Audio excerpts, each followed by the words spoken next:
Welcome to the Ringer Fantasy Football Show. My name is Danny Heifetz, and I'm joined by Danny Kelly and Craig Horlbeck. And Sunday Night Football is over. Ravens-Bills, absolutely epic game.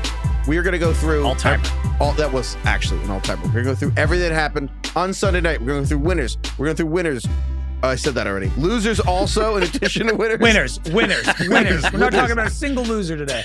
Certified winners only. Also, just a quick reminder, our schedule for the in-season can be Sunday night reactions, Monday Night Football reactions, and waiver ads for you to add to your fantasy teams in the middle of the week, and also Power Hour on Wednesdays, and then Friday previews. But yeah, man, Sunday Night Football and all of Week 1 reactions right now. But first, we're going to take a quick break. This episode of the Ringer Fantasy Football Show is presented by Hyundai. The all-new Hyundai Palisade Hybrid proves that an incredible SUV is so much more than the sum of its parts. It's more than a spacious interior. It's more than being able to navigate difficult terrain. And it's way more than driving farther than you ever thought possible. It's the all-new Hyundai Palisade Hybrid. So much more than just another SUV. Visit HyundaiUSA.com or call 562-314-4603 for more details. We have a joke on our Friday show that every week we have a game of the year. DK, I actually think that was the game of the year. Bills-Ravens just finished. I actually think that was the best game that we'll see the entire year. So Bills 41, Ravens 40. The Ravens had a 40-25 lead at one point late in early fourth quarter, I guess. I think 11 totally minutes left. Derrick Henry ran in a 30-yard touchdown to go up by 15. Absolutely brutal meltdown by the Ravens. This game reminded me of that Rams-Chiefs game from a few years ago where everybody got all jacked up. It kind of felt like it ushered in a new era of football. Mm-hmm. But yeah, there's two great quarterbacks just absolutely dueling. It was super fun.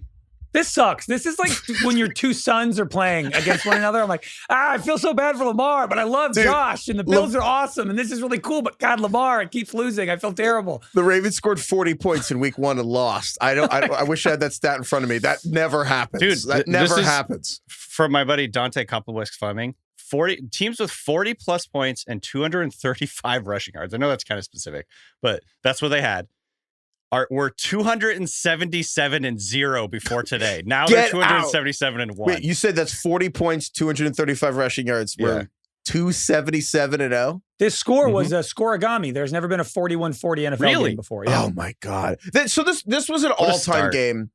Honestly, there was so much to talk about before the collapse, but we have to start with the collapse, which is... I feel like, was it a collapse? Derrick Henry fumbled and then they went 3 and out. And it's like, I guess that's a collapse. It was a 2-score game. It is a collapse, and here's why.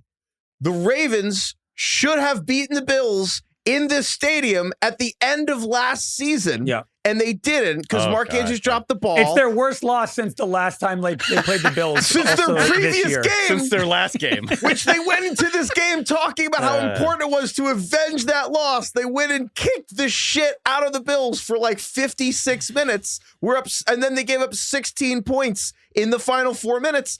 And I can't even imagine. And guess what? The season before that, the Ravens also collapsed because the Ravens also should have beaten the Chiefs in the AFC Championship game that year, and then went into Week 1 last season and they lost to the Chiefs in Week 1 last year. That's was that the Isaiah Likely toe touch game? That was the toe touch game. Yeah, and the championship. The Ravens. This is 2 straight years. The Ravens' last playoff loss. They then played that team in Week 1. And then had their hearts ripped out. This one might be worse. I just DK. That really sums it up because it matches the eye test. There's no way they should have lost this game. Teams never lose when you. I just got to go through there's so many things about this, and I hate again the Bills. We're gonna get to the magic of it, but I do just want to say Zay Flowers had 140 yards. He didn't play in that game in the playoffs. Derrick Henry averaged almost 10 yards a carry. This was unbelievable, but. Yeah, I mean, the Bills, Josh Allen completed 33 of 46 passes, threw for 394 yards and 2 touchdowns. Not to mention Josh Allen also had 30 yards and 2 rushing touchdowns. You could go on. Keon Coleman, 112 yards, 8 catches, 2-point conversion, probably the best game of his entire career. You could go on and on and on, but I think the thing that's probably going to stick with me the most from this game. I don't think he did have a 2-point conversion. Well, there were 4. I think he caught 1 and then dropped the other one, right? Well, he had out of bounds one. So many. And then they didn't. He had the one that he caught, but he went out of bounds. So they negated it, and then he had the one at the end of the game, which he didn't catch. Did he catch? Was there another one? Didn't they get 1 of 4? I can't even keep track. It was What's crazy is if the most recent touchdown the Bills scored, if they got the 2-point conversion, they might lose this game. 100%. If the Ravens had actually not tackled Keon Coleman on that last play and then they went in, the Ravens would have gotten the ball back and maybe they could have gone down and won. But that 2-point conversion that could have tied the game. If they get that, the Ravens probably just march down the field, eat the clock, and win the game. Which is probably crazy. Right. This was an all-timer. But DK, I'm curious. We think Josh Allen on this at the end of the game, they interviewed him and they were just like, they basically asked him what he was thinking. He was like, to the fans who left this game, that's totally okay. But next time, please have some faith. Yeah. And I'm like, I don't know, DK, where is Josh Allen for you right now in just terms of genuinely like magical athletes? DK, hold on, quick before you answer that. Fuck my question. What do you think, but Heifetz brought up a good point before actually that. The opposite. You asked a two-pronged. You set up a two-pronged situation, and I want to touch on the first part. Please, DK, as a father of how old is Calvin? 6? 6. Yeah. It's Sunday night. You're at this game. Let's say you are a Bills fan. You got school the next day. They're down 15. It's almost midnight. You haven't stopped the Ravens yet? Yeah, you're like, man, I got to take him to school tomorrow. If I stay for this game, it's going to take me an hour to get out of here. Do you respect the fans that left? I don't hate them. I don't disrespect them. I don't think I would have left because I've seen Josh Allen do this shit before. You know what I mean? 15. We do say we categorize this and we're sort of like saying it was a meltdown, but it was a 2-score game. It was 15 points. That's not like it wasn't a meltdown. It was just a devastating loss. Teams in that situation were, as a wise man once told me, 277. Yeah, but none of those teams were playing Josh Allen. Is the key thing here. Josh Allen, to answer your question, Heifetz, is I think he has turned in, and it's so ironic because of what he was coming out of college, and everyone was, just not a believer. And even in his first year or two, he was really wildly just inaccurate and all this stuff. And then he was the one of one who got that all cleaned up and figured it out. I would say Josh Allen now is the prototype quarterback. Size, arm strength, escapability, efficiency. He was actually one of the most efficient quarterbacks last year too. In addition to what he does and changes the math and the red zone, all that stuff. I don't think you could probably say Lamar. And I actually want to just steal a tweet from Scott Barrett, our buddy, who said, there may not be another quarterback like Josh Allen for 20 years. We may never see a Lamar Jackson again. And this might have been was the best game we'll watch all year, which I think that just like sums it up. It's like, if I would say the three top quarterbacks are obviously, well, there's 4 if you count Burrow, but Mahomes, Josh Allen, and Lamar. And we saw 2 of these guys tonight in just like a back and forth game. I don't know, man. It's just like, it's so fun to watch these guys play. It's so crazy because like the fact that neither of these guys have ever been in a Super Bowl is so weird, honestly. The fact that it's always Mahomes. It's like, remember seeing those like videos where it's like it shows like our solar system. You're like, wow, that's really big, and then it like zooms out, and it's like actually it's one of a zillion galaxies, and you're like, wow, that's really big. That's like Lamar and Josh Allen, and then it zooms out again, and it's Patrick Mahomes who just beats either of them whenever they play. Totally. You know what I mean? But as soon as one of these guys wins the Super Bowl, though, and that's the thing is, I maybe other people do. I don't look at Josh or Lamar through the lens of, well, they've never won one. I'm like, clearly they've already done some of the best things I've ever seen in a football field. I look at it like Giannis, where I'm like, as soon as Giannis won, everyone just was like, yeah, I just can appreciate this person now, or Jokic or something. Yeah. And it's, I don't know. You didn't actually have to wait for Jokic to go and win a title to just appreciate Jokic. Like, it wasn't like they had crazy failures in the playoffs. Maybe Lamar's had more challenges than Josh, but I'm like, I've seen some pretty incredible things from these guys. Like, I think I would not let the lack of a Super Bowl appearance get in the way of we are in an absolutely incredible age of quarterbacking. Like, we had a little stopgap between Brady, Breeze, Eli, Roethlisberger, Rivers, those guys aging out, and a little bit of an in-between. But I'm like, what we are seeing right now, we are in an absolute golden era. We are going to look back the same way you had, Dan Marino, Joe Montana, like the 80s. Like, this is an unbelievable point. Guess what? All these guys are in their prime. Like Josh Allen, Lamar, we might look at this game as maybe the midpoint of like their careers of just is some of the best quarterbacking I've ever seen. Josh just going over and space jamming in that the 2-point, I can't even keep track of what was the touchdown. What was no, it's the touchdown where they got to the 1 yard line. They went at the 2 minute He did the warning. jump thing. Yeah, he just jumped reach over. Yeah. I don't know. He is. This was I'm literally speechless. Want to know something wild? The craziest thing about this game is the fucking Ravens almost blocked that kick at the end. They were close to they like got through the line. So one or two guys got through the line and basically just missed when the ball went 100%. I'm like, oh my God. Sliding doors. That really would have made it one of the craziest regular season games of all time. And things we're not even talking about because the ending was so amazing. Derrick Henry stiff-arming another Bills cornerback into oblivion after he already did the Josh Norman thing from years ago. That was a meme. The Wilhelm scream. The Wilhelm DeAndre Hopkins having what I thought was like maybe the best play all day, where the one-handed catch into the end zone. And my takeaway from this game before this loss was actually that Lamar and Derrick Henry are the best backfield in the history of the NFL, and we somehow don't talk about this enough. That like this is the craziest. It's like a thought experiment. What if Lamar Jackson could run a read option with Derrick Henry? That'd be crazy. And then they play where Lamar runs for 30 yards on the scramble. He ran 20 yards backwards and then ran 50 to gain 30. And then the next play, Derrick Henry got 30. I'm like, I can't believe these guys play together. Dude, this, Graham Barfield tweeted this earlier today. I don't know if it's still exactly right, but Derrick Henry in his time with the Ravens is averaging more yards per carry than Bryce Young is averaging yards per pass. So...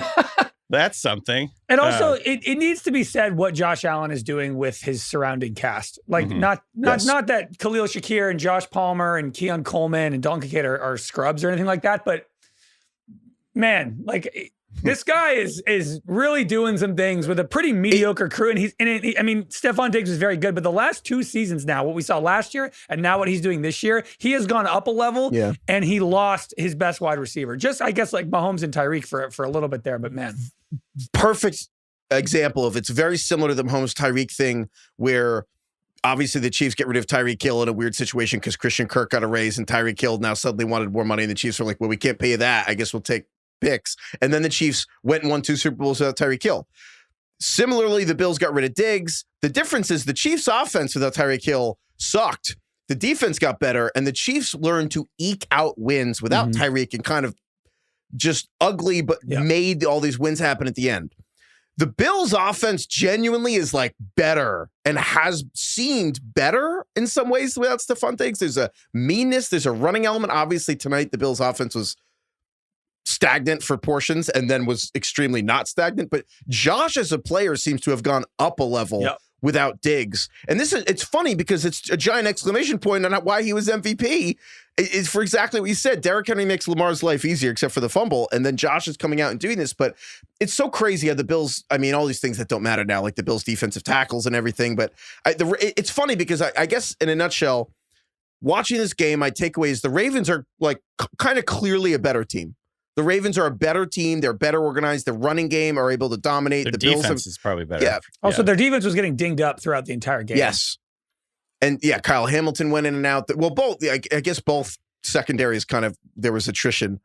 But I do think at this point, you almost have to think that mentally the Ravens are always going to have the stuff in the back of their mind until they make a Super Bowl. And the Bills, like they just will. Like the Ravens are always going to be in the back of their mind and maybe, I don't know, something. I don't know what it is with this team. It's human nature, man. When the big moments start happening and then you're just thinking, oh, God, I don't want to fuck it up again.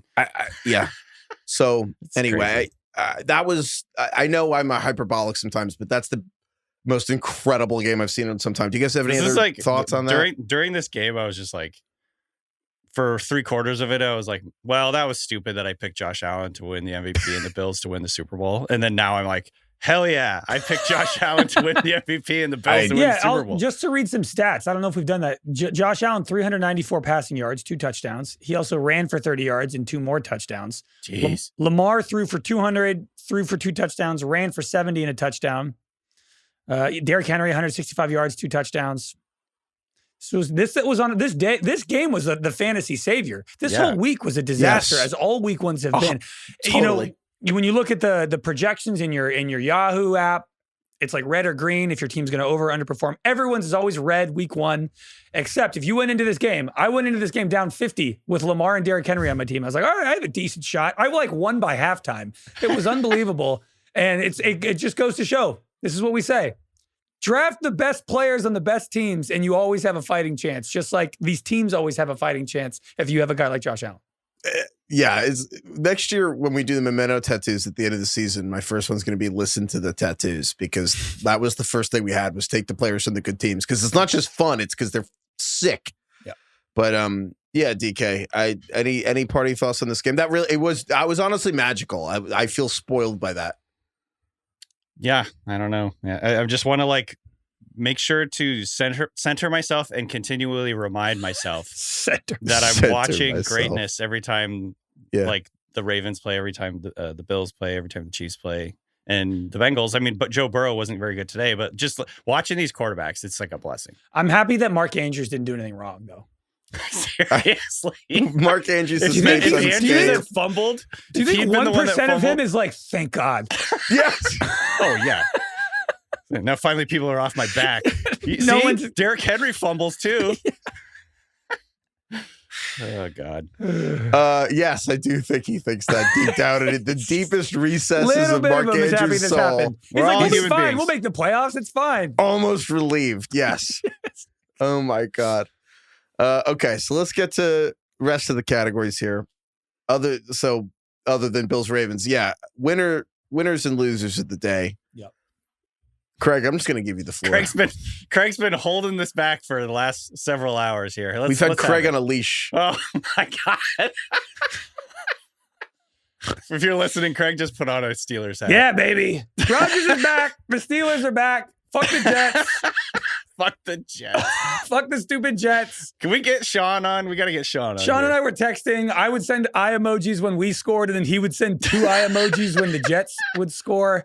And I was on pins and needles hoping that the Steelers would eke out this game. This game fucking rocked. But it did, really. Before the Bills, I look ridiculous in this hat. Before the Bills... It's the video. You're getting all bottom of the frame. It's funny. It look like a little kid wearing a hat. Yeah, I look like when you have the 0.5 lens on the iPhone and you just look like all nose. That's me right fish now. Eye. But until Sunday Night Football, the Steelers Jets was the game of the day. Everything else sucked. The 34-31 Steelers. This game rocked. Like the narratives were great too, because they weren't really that real or deeply entrenched. Right? It was like this revenge game that was like kind of fake. It's not like these teams that hated Aaron Rodgers. It was fake. Not to my boy Aaron. 4 touchdowns. Did you see his quote at the end of the game, Craig? Yeah. They were like, I can't remember what he said. Maybe it was like, did it give you pleasure to do that to Aaron Glenn? And I watched it 4 times. I'll tell you exactly what they said. Okay, yeah, the reporter asked, did this feel extra good after Aaron Glenn said to your face that you were not the right fit for the franchise? He goes, that is exactly what happened. And yeah, I was happy to beat everybody associated with the Jets. That was a great answer. Just a little bit, kind of like Aaron Rodgers today. Yeah.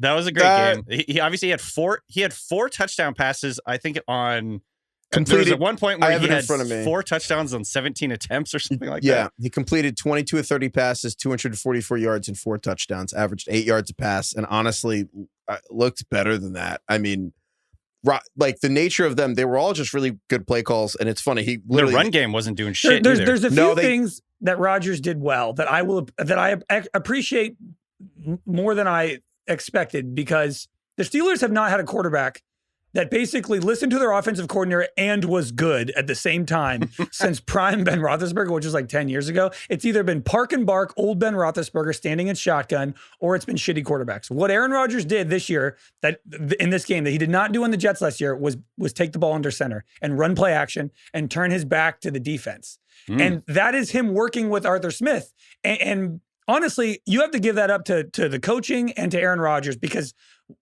Robert Saleh and whatever was going on with the Jets last year did not convince him to do that. And Arthur Smith and Mike Tomlin did. And I thought it made a huge difference. And a lot of the biggest plays of the day came from Aaron Rodgers under center, or Aaron Rodgers turning his back to the defense and running play action.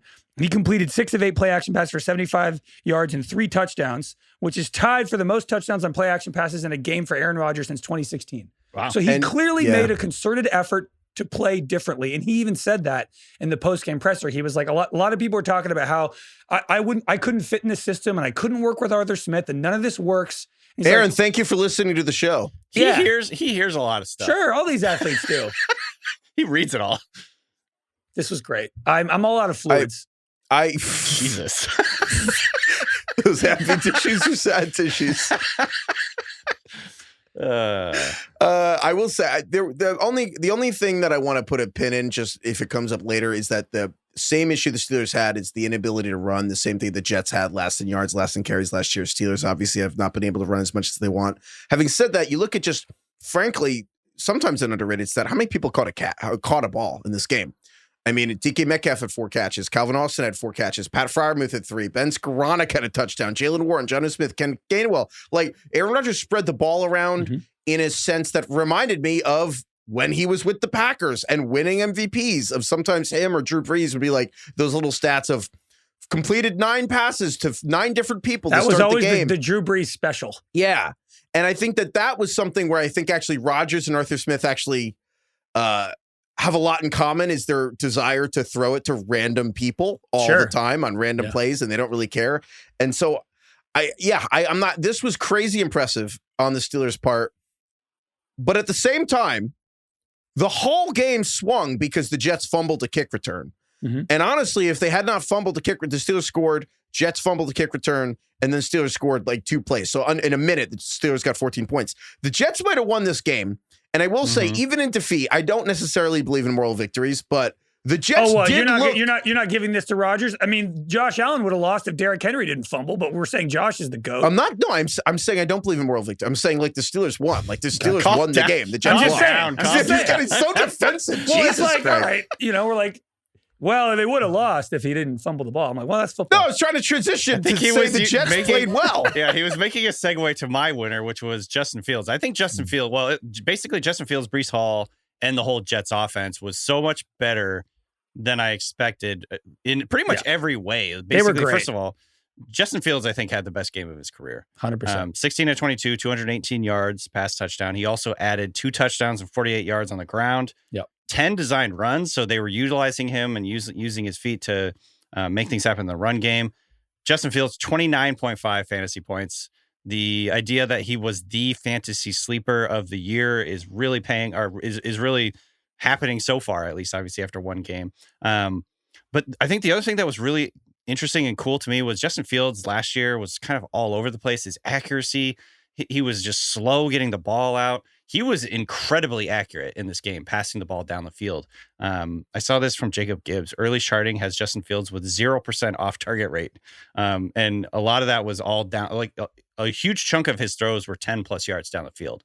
They were pushing it down the field. He was fantastic. The running game in general was great. And it looked like they simplified the game in a really nice way where it was basically run, play action, pass. And because of the success of the run game, it really allowed Fields to kind of have these nice open targets to hit. But he put the ball right on the money. Like the Garrett Wilson touchdown was right on the money. He really didn't make a bad play. I mean, I guess the last play of the game, some people think he should have held onto the ball, but it was still a great throw to Garrett Wilson. There were moments in the game where I was like, I honestly... He felt like Lamar Jackson in moments where I was like, I don't know how you stop him. It feels the athleticism popped so much, even on the ball where play where he reached for the end zone and didn't get it. He just was. He's so big. He's so strong. He's so athletic. Frankly, a thing that when scouts talk about sounds weird. His hand size, but like the ability of what he's able to do with like reaching the ball, pulling it back. Like he was doing spins while holding onto the ball. Like I've never seen I don't know. I was so blown away by how fucking big and fast he is, where sometimes I think I said this offseason so many times that he has the second most rushing yards by quarterback in the history of the NFL, where I was like, am I saying this too much? I'm like, no, this has always been there.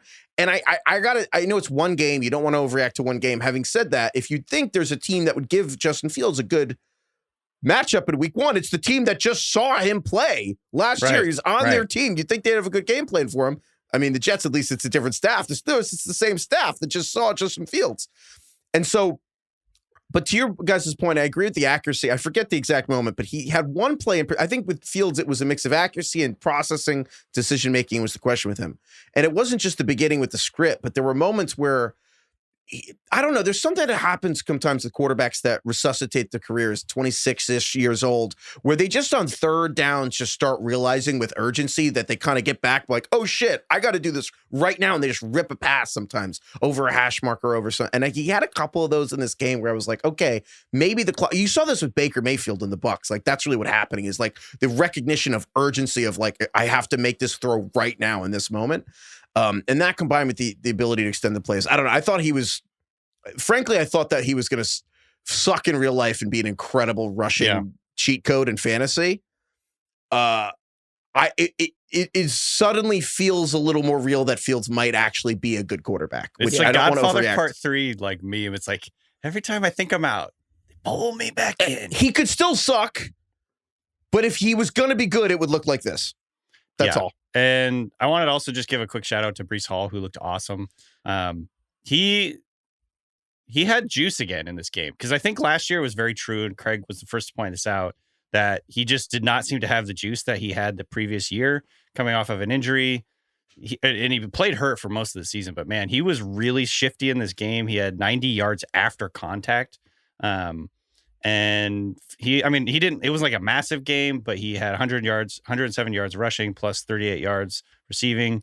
And Braylon Allen, 6 carries for 9 yards and a touchdown. So like that preseason narrative, at least in one game, completely went back to Breece. So that was pretty cool to see for Breece. Breece looked awesome. Juice back. You're right, DK. And as quickly as I noticed last year in the first game that he had nothing, I noticed this year. I was like, oh, he looks different. He looks great. He just had the juice. He had the explosiveness. Yeah. It just proves that I guess see. he was injured last year and playing through it the entire year because he looked like a completely different guy today. I think for fantasy next year, we should just push for subpoena power on HIPAA. We should just, instead of letting players get medical privacy, we should actually get to what's the Freedom of Information Act? Yeah, we should get the FOIA their medical records. FOIA these head, the head. We're going to FOIA Breece Hall. Can I read you 2 more Steelers stats and then we can move on, I promise? Please. Yeah. Okay. So the Steelers scored a touchdown on the opening drive today, which in week 1 is the first time the Steelers have done that since 2008. Jesus. Yeah. What were you doing in 2008, Craig? Oh, I was. He was out of fluids. That's what he was doing in 2000. Christ. I was entering Different high school. I context. was 5'2", 110 pounds. Also, they didn't have a single opening drive touchdown last year. So wow. And then Aaron Rodgers today, 136.7 passer rating, which is the highest passer rating a Steelers quarterback has had since week 10 of 2018. I got to tell you, I'm going to just pull something out. I said in the Take Purge, but. Well, it's hard after watching the Bills-Ravens game, but I got to tell you, if the Steelers... No, I gotta say, there's just crazy parallels between Rodgers' career and Brett Favre's. Like really weird. Yeah. Like just the 15 exact years in Green Bay and then being traded to the Jets and then like that looking good and then being terrible. And then Favre ended with the Vikings and then Rodgers and the Steelers. But Favre ended with, he should have gone to the Super Bowl and he really made it to the 2-minute warning in the NFC Championship game. And I'm just saying, crazy parallels of this season with Rodgers is actually good. They're going to lose to Seattle next week. They're going to get crushed. They're going to lose. It's going to be 21-12. Going to suck too. My winner of this week is just Green Bay and Micah Parsons and making that trade. Great their job. Defense. Yeah, that worked out. Yeah, really good. Great call. Good move. Turns out having an elite pass rusher is a good thing. Packers rocked Detroit 27-13. Classic game. I think last year I wanted to call these friend zone games where it's like they look close, but if you were there, you'd like they had no shot. This game was not close. It was 27-6 with 5 minutes left. I guess if Detroit had Josh Allen, that would matter. But the Packers put up 17 points in their first 3 drives and then just dominated the line of scrimmage. I think the game in a nutshell is the Packers got a lot of pressure without blitzing, and the Lions did not get pressure, and they blitzed a lot, and you could see it. And I mean, Micah Parsons got his first sack as a Packer. A lot of people were making jokes. It looked like a lion running down a gazelle, like Jared Goff. Another Micah Parsons pressure led to a pick. Micah Parsons beat Penei Sewell multiple times. But this stat I couldn't believe. I think Tony Romo said this in the broadcast. 15 of Detroit's 21 rushes were hit at or behind the line of scrimmage, which is the most ever for a Dan Campbell coach team. Which I think that kind of sums it up. And that is how you end. The Lions had 49 straight games at the touchdown. And this would have been the 50th. The Lions did not score a touchdown today. The Lions and look, there's a lot of variables here and I think the Packers offense is going to be good. The Lions just look nothing like the Lions in this game. It's deeply concerning if you are like, I'm going to just, one of my like sort of intrusive thoughts, and we'll get to that later, but one of my intrusive thoughts was like, okay, so Ben Johnson was just the reason the Lions were great for the last couple of years. Obviously I don't think that's completely true. And I'm sure it's a long season. We'll see the Lions do a lot better, but man, their offense just couldn't do jack shit in this game. It's troubling. Yeah. I mean, here's the thing. Here's what I would say. They were out physical. I've seen Jared Goff collapse a few too many times in his career. I think he's a good quarterback. I think he's a really good quarterback. And I've like gone too far in my Jared Goff like slander in the past and whatever. I think he's a good quarterback. But we saw like the difference that it made when he went from who was his coach as a rookie year? That was Jeff Fisher. Jeff Fisher. When he went from Jeff Fisher to Sean McVay. He had the worst rookie season by some advanced metrics ever at the time. And then Sean McVay like helped him completely turn his career around. He was awesome from there on out. And then I think that relationship fizzled a little bit. Jared Goff lost his confidence, and McVay was like, I got to get rid of this guy. And then, in comes Ben Johnson, and he helps resurrect Jared Goff's career again. So like a second sort of act in Jared Goff's career. And, I think he was really good for him. And so like now I'm just a little bit worried that based on what we saw today, that we're going to have like another regression here. I feel like the line in the Bears-Vikings game will change because of what we saw in this Lions game today. Like it will show you, holy shit, Ben Johnson is very important. Even seeing Tanner Engstrand, who was the pass game coordinator for the Lions, he is now the offensive coordinator for the Jets. And we saw what the Jets did today. I'm like, I am now more bullish on what I'm about to see tomorrow night out of Ben Johnson. Let me tell you something. After the reporting Tyler Dunn has done at Go Long. Yeah. Which we can get into tomorrow night. If the Bears play great, I will be. Ben Johnson is a god. Extra in. If you haven't seen the incredible Substack, Tyler Dunn and Substack, one of the best, with alarming reporting around Caleb Williams we'll get to tomorrow. But yeah, you don't want to overreact to week one, but it feels like something you could look back to and be like, that was the changing of the guard in this division. Like the Lions had their moment and it's the Packers' moment now. Austin, that's what it felt like. Austin just sent us a stat. The Lions rushing success rate was 22% against the Packers today, which was the worst since December 2022 for Detroit. Yeah, they couldn't run the ball. Just did not have any teeth at all. No. Yeah. Okay, so then next up here, the I Am Become Death Oppenheimer Award for the player who went nuclear. DK. The most out of left field game of the week. Unfortunately for us, yeah. Not that I had like a shitload of faith in the Dolphins, but my God. Dude, Nate Tice was like, our expectations for you were low, but holy fuck. That was really bad. Daniel Jones lit up the Dolphins defense. The game was over like immediately. He had like 29 fantasy points. Daniel Jones. Daniel Jones basically had the same amount of fantasy points as Fields, which until Josh Allen Lamar happened was the number one for a quarterback all day. I saw this stat. I need to go back and make sure this is true. But the Colts scored on all 7 of their drives in this game, which is the first team to do that since 1977. How is that possible? I think that's a little fudge because Peyton Manning never did that. No. It's true. So the Colts won this game 33-8, and it actually wasn't that close. Like 33-8. No, look, the Colts definitely benefited a lot from Tua's ineptitude. His turnovers were atrocious. They were gifted short fields, and then all of a sudden it just snowballed for them. But Daniel Jones played pretty well. Well, it's tough for Tua because he has a new head coach. Wait, no, he doesn't. He has a new play caller. Wait, no. Well, his receivers are new out. Receivers, yeah. Yeah. Oh, no. It's fine. Like, what the fuck happened, Mike McDaniel? Holy shit! Tough. The vibes are horrific. Tyreek Hill was like yelling on the sidelines. It was bad. It was really bad. Why did we pick the Dolphins? We're idiots. Because the Colts, dude. The Colts' vibes were pretty bad. I believe we said on Friday, if Daniel Jones beats us, we'll live with it. And you know what? We're gonna fucking live with it. All right, cool. Daniel Jones was like a top guy in the day, but the irony is, I don't even think Daniel Jones played that well. He had like 3 good throws. He missed a couple screens. It was really like the Colts defense. He had 2 rushing touchdowns. The Dolphins could not move the ball. That was the problem. The Dolphins had 43 yards at halftime. I will say that again. The Dolphins had 43 yards at halftime. And the Colts had 43 plays at halftime. Yes. Man. Maybe it was 33, but yeah, they had the same 43, number. 43, you're right. 40 minutes into the game, so 2/3, the Colts had 3 different players that had more yards than Miami did. It was Miami's fewest yards at halftime since at least 1991. Which is when they started tracking that. But it's probably been significantly more than that because that's when Dan Marino was the fucking quarterback. So it's probably been at least 40 or 50 years. Do you think Tua will be a starting quarterback ever again after this year? I mean, yes. But this was horrific. Someone joked that. Like, you think he'll be traded to another team to start?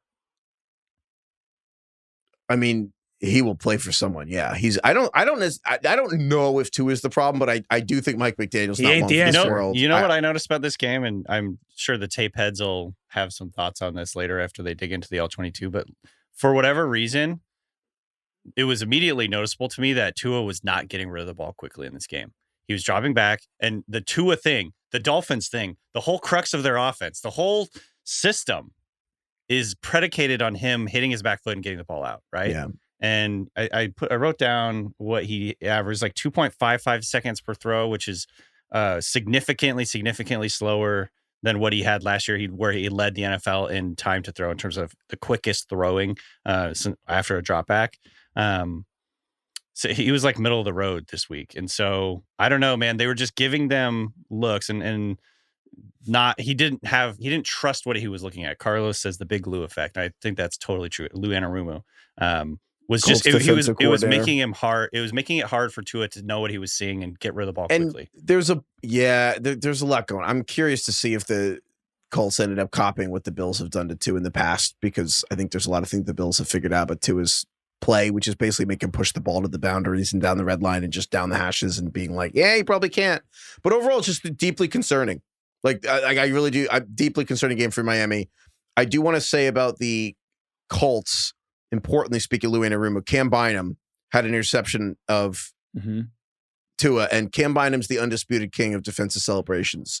He's the only innovator the NFL has, because he's the guy who did all the rom-com dance celebrations last year. And then today he intercepted Tua, and he did the pretending to limp into the end zone and did some crazy dance. And then he did it's like the side worm. Yes. Where you anyway, I just wanted to shout out sideways. Which is like, honestly one of the more athletic things I've ever seen an athlete do is the side worm. That's really impressive. It was like the reverse hurdle and the side worm. But then Tyler Warren also played great. Yeah, a little mini category. I'm going to bring back the debutante ball for the player who matured in front of our very eyes. Tyler Warren, he has arrived. Immediate. And he is here, and he is real, and he is spectacular. Yeah. Tyler Warren. Today he was great. Everything we saw in the preseason translated immediately to week one. And in the preseason, we talked about if there was a guy that you could take in the later rounds at tight end who we thought had a real shot to kind of finish in that 4 spot behind the big 3, McBride, Bowers, and Kittle, we thought it was Tyler Warren, and it immediately looks like it is. Tight end 4 on the week so far. Tight end 4 on the week so far. He was awesome. And Daniel Jones threw to him a ton, and he just immediately looks big, fast, great hands, and like he is going to be a guy in the league for the next 10 years. He looks great. You want to shout out to True Media and StatHead. I found a fun fact. Sure. If you look at literally every tight end's NFL debut ever, going back to like the 60s, literally one tight end had in the history of the NFL ever had more than 6 catches in their debut. Like one guy ever. Today, 2 tight ends did that. It was Tyler Warren and Harold Vannon. More tight ends had they both had 7 catches. That had literally happened one time in the history of the NFL ever in a debut. Yeah, who was the other guy? Some rando? I remember. I had never heard of him. Maybe he was good. I'm not saying he's not famous, but I hadn't heard. Eric, I don't know what he gives. I'm a little worried that he's... Johnson did it. I was gonna say something. I got that. I have one of those coming up. Don't you worry. But Tyler Warren, 7 catches, 76 yards, and he got a carry. Yeah. No, he looked amazing. Any other Oppenheimers, Craig? I think we should touch on the Friday game. Justin Herbert, man, was... He's got some pep in his step, Craig. The 1-0 in the Madison Beer era. Why do you think that is? Look, Josh Allen, Justin Herbert, dating hot celebrities. They're both 1-0. Maybe there's something to it. We gotta get Lamar a girl, mate. Yeah, we do. 1-0 in the someone. Madison beer era. And you know what? I saw today that Herbert and Madison were on a date. And I hope they had a wonderful night because Herbert was cooking. And honestly, awesome. The Chargers looked like a completely different team. They came out and kicked the Chiefs in the teeth. They came out throwing a ton. 6 of the first 8 plays were throws. Yep. Herbert threw for 318 yards, 3 touchdowns. Quinn Johnson had 2 touchdowns. What was the wide receiver 1 all day until Zay Flowers usurped him. But Quinn Johnson, wide receiver 2. I imagine he will come up tomorrow on our waivers episode. Go so Frogs. Listen to that. Go Frogs. Kai made me say it. But dude, I got to say, Greg Roman leaning into the pass in this game, maybe this was a specific scheme to beat the Chiefs, but Herbert is healthy, which is something he has not been in a while, and Herbert is running, which is something he has not done in a while because he is healthy. He was hurt all last year. Yeah. He got hurt week 1. He had high ankle sprains. He was a mess all last year and was not running a lot. I think there is a chance that we do see kind of a new Justin Herbert this year. He only ran for 32 touchdowns, but there were a couple called back plays. He really ran for like 60. And Justin Herbert's build and speed is Josh Allen. They're the same. He actually ran a faster 40 than Josh Allen. He is an inch taller. They are the same weight. There is a chance that Herbert scrambles more this year. They maybe design a run or 2 for him a game. And Justin Herbert is like a completely different fantasy asset this year. He was perfect. The slide and him popping up and just looking out, I was okay, this guy's fucking arrived. That really felt like a moment. And also, it's worth saying the Chargers have blown that game 100 times. The Chargers have just blown that specific lead so many times. It was important to win that game.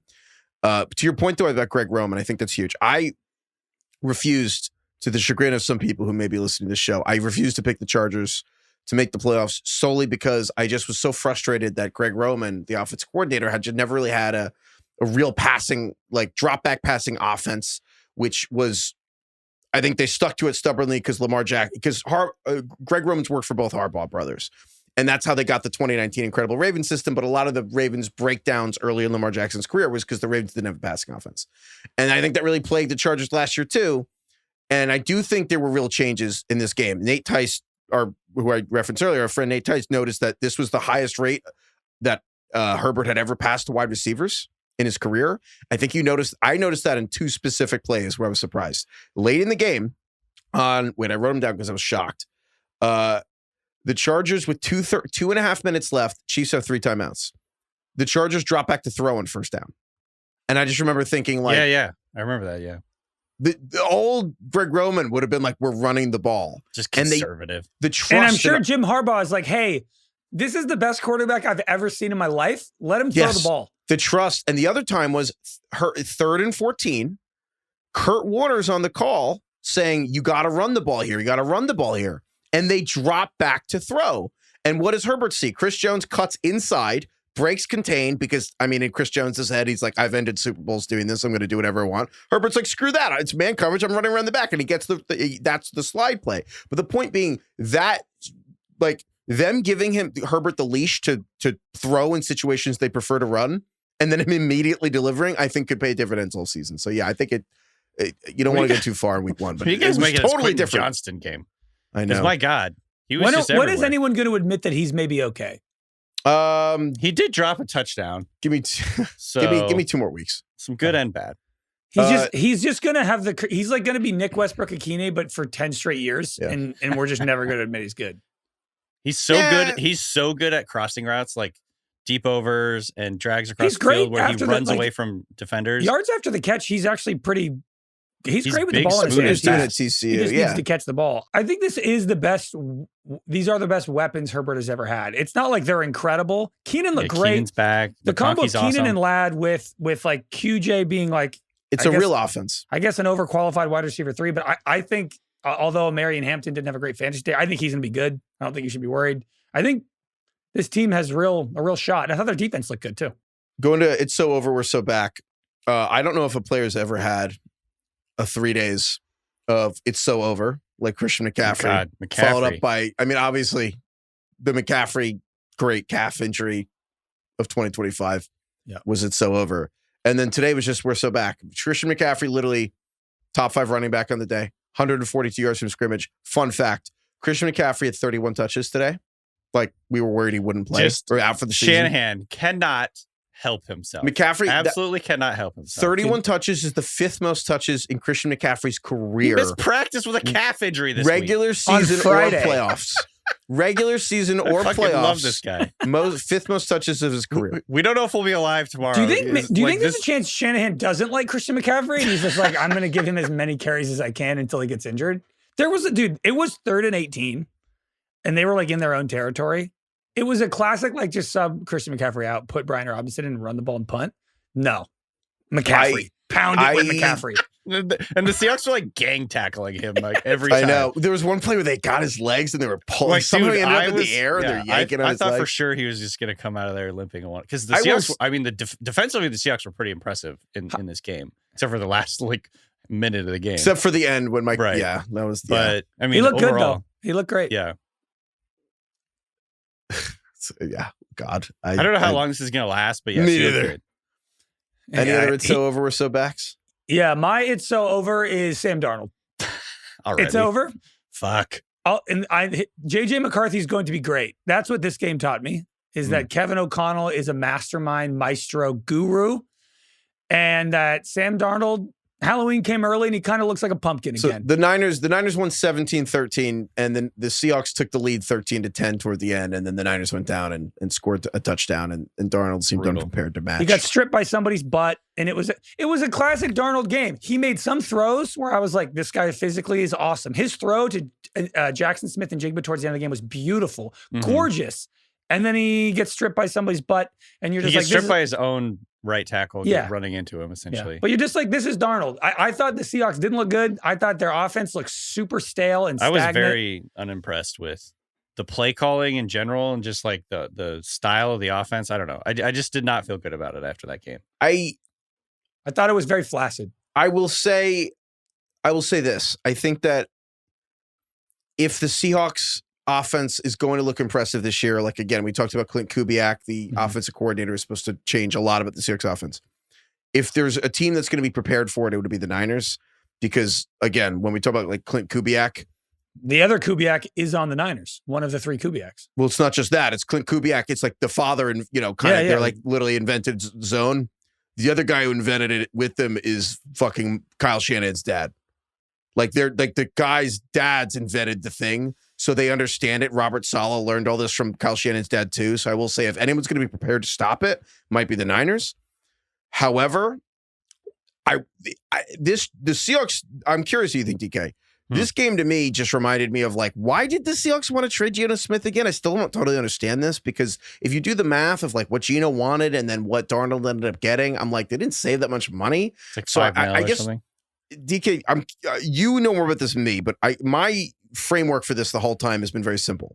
I think there's a handful of quarterbacks that I trust on like 3rd and long, 3rd and 8, 7+. And I'm like an adult drop back pocket passer that isn't a superhero like Lamar or Josh in the pocket who can just scramble for it, but a pocket passer who can go through progressions and get you a play on 3rd and 7. Geno's one of them. I don't know if Darnold is, and I still don't know why you would not want Geno. Look, I don't know. I feel like, I agree. This is what I've said all offseason. It's so funny because in Seahawks land, there's like a schism. It's like, like back in the day when there were 2 popes. It's like half of the Seahawks fanhood is or like Diocletian, John Schneider is like pro Geno and like Geno's the man. Geno's giving us the best chance to win, and then like half of the fan base is like, he fucking sucks. He turns it over too much. Blah blah blah. And like I can see both sides. I personally, and I said this all offseason, I think Geno's better than Darnold. But I don't know, man. I'm annoyed with myself for letting myself get kind of excited about the Seahawks offense. You're annoyed with yourself for getting excited about your team. I don't want to hear anything about you being annoyed about being excited. I was just incredibly underwhelmed with this game. But I mean, at the end of the day, they almost won. It was pretty close. There's like a couple of defensive busts right at the end of the game that like really, like that catch, like some fucking random ass tight end that I've never heard of. He literally had never had a catch. Tonjes. He's never had a catch in the NFL in his career. Today. That was like, and then he caught like this incredible touchdown. It looked like the catch. It looked like Dwight Clark. It looked like the catch in the Niners end zone. He like basically like jumped in front of the Seahawks like corner and he double caught it. It like fell down into his knees. He kind of should have been knocked between out. His knees. Yeah, it should have. Like it was just a miraculous play, and it was a miraculous play by Purdy too. So I don't know. It's just Purdy played well toward the end. Man, this game was at home in Seattle. Purdy had 2 bad picks. Yep. And you only scored 13 points. Purdy recovered. Yeah. Purdy, I was impressed. Yeah, it's. I don't know. The Darnold experience is that next week I very may well have him as my we're so back. That is Darnold. Well, it's funny but though. Right now I'm like, man, it's over. But Dickie, you mentioned Darnold as one pope, and then Gino's another pope for Seahawks fans. You left out Russell Wilson. You don't miss him. Oh God, it's so over for Russell Wilson. I take back everything I've said over the last year plus about Russell Wilson and Aaron Rodgers essentially being picking equal. Russ over Rodgers this year. I will say most of it was like me just being contradictory or whatever, but now I'm like, okay, Russ sucks. That's just bad. He has sucked for 3 years. Today he was went Russell 17 Wilson's... of 37 for 168 yards. I looked at his pass chart and I saw 1 completion over the middle of the field past 5 yards. He just can't. His offense doesn't work anymore. He sucks. He can't run. He sucks. It's over. Today, also, Heifetz, sorry to interrupt you again, but please, Dayball did not commit to Russell Wilson for next week. We might see Jackson Dart next week. Russell Wilson. Today was Russell Wilson's 200th start. Oh wow! Really? I don't need 201. Yeah, no. I with respect to Russell Wilson, he doesn't need to play again. I've seen him too much. Who they got next week? Didn't have any fun. Don't give it Cowboys, but I don't care. Okay. I don't give a shit. That's not a bad spot. Throw in Dart. I know that even 2 months ago, I was like, oh, let Dart sit. Let him learn. Fuck that. This is what happens with we told you this. We were like, you say that, and then you're going to watch 3 Russell Wilson games and be like, fuck it. I didn't think it would be this fucking bad. Here's why. Dude, okay, let me tell you something. I'm going to tell you about a sequence, and then I have to tell you a stat that made me really sad. First of all, I was really mad at Dayball because the Giants got within the goal line, and they went 4 and out at the goal. I respected they went for it on 4th down, but they went 4 and out. They got a ticky-tacky call, gave them new life, gave them 1st and goal at the 1. They fucking went 3 and out again at the 1. And then to avoid the, frankly, crazy virality that would come of going 8 and out, they kicked the field goal to get points because that would have been really bad. But that they didn't get a touchdown, to which the broadcast showed a stat that the Giants they did not score a touchdown in this game. The Giants have gone 3 straight season openers without scoring a touchdown. Whoa. I'm going to say it again. The Giants have not scored a touchdown week 1 in 3 straight years. Here's the deal with the Giants. They are not very good at scoring touchdowns. DK, they score an alarmingly few amount of touchdowns. Here's the deal. Here's the deal with the Giants. In football, the main goal is to score what we call touchdowns. In this sport, there's a painted area at the end of the field. There's a zone, and then at the end of the zone, it usually has the team's name on it. It's painted your team color. You got to get the ball in there. The last time an NFL team failed to score a touchdown in 3 straight season openers was the 1940 Lions. Oh, God. Failed to do so in 1940, 1941, and 1942. Are you guys aware of other events that happened in America in the fall of 1941 and 1942 that may have prevented the 1940s Detroit Lions? World War II? Okay, yeah. So anyway, I want to read you some players on the 1940 Lions, this Lions team that failed to score a touchdown 3 straight weeks. Whizzer White. Of course. Oh, of course. Remember Whizzer White? Later went to the Supreme Court, right? Whizzer White. Whizzer. Wow, he was drafted by the Pirates, the Pittsburgh Pirates, who were a football team then, in 1938. And then he was like, fuck this, I'm not getting paid enough. Went to Rhodes Scholar in England. And then World War II started, so he had to leave. Came back and led the NFL in rushing for the Lions. Then he went back and came to Supreme Court. No. Anyway, the other guys in this team, Cotton Price. Cotton.